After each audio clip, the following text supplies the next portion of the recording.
Zavod tomonidan bizlarga yer bermoqchi bo'ldi. Kartoshka ekish uchun menga ham ozgina yer haydatib, bir qop kartoshka berishdi.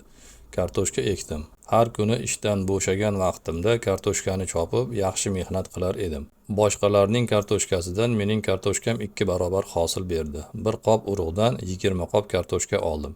Shu bilan tirikchiligimiz sut va kartoshka bilan o'tar edi. Zavodning 80 ta sigiri bor bo'lib, har kuni bir kosa sut berishar edi. Sutga kartoshka qaynatib ichib, shu bilan kun kechirar edik. Xullas 3 yil shu joyda ishladim. Keyin urush tamom bo'ldi. 1946-yilda hammaga ruxsat berdi. Men ham Qo'qon shahriga qaytib keldim. Keyin yana yog' zavodida ishladim. 1947-yili Dushanbega sayohat qilib kelgan edim. Shu orada masjidlar ochilib, ruxsat berilgan ekan. Dushanbeda din nazorati ko'chib keling, biz sizga o'xshagan odamga muntazirmiz dedi. Ramazon oyida kelgan edim. Xatmlarning hammasiga ishtirok etdim. Meni din nazorati tomonidan Mavlono Yaqub Charxiy mazoriga mutavalli qilib tayinlashdi. Men ikkilanib qoldim, chunki bu yerda turish niyatda kelmagan edim.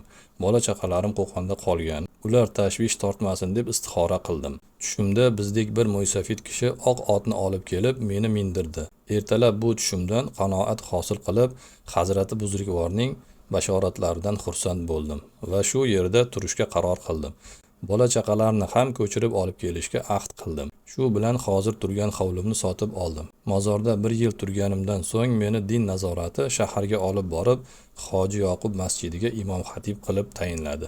Bu masjidda ham 2 yil imom bo'lib turdim. Bu yerda ham menga dushmanlar paydo bo'lib, nohaq tuhmatlar bilan meni yana qamatishdi. Sudda mening ustimdan davlatga dushman deb guvohlik berishdi. Bu bilan menga 25 yil og'ir surgun jazo berib qamashdi. Qozog'istonga etap qilishdi. U yerda lagerda ishlab yurganimda Moskvaga ariza yozdim. Arizada men hech qanday jinoyat qilmaganman. Men nohaq sudlanganman deb yozdim.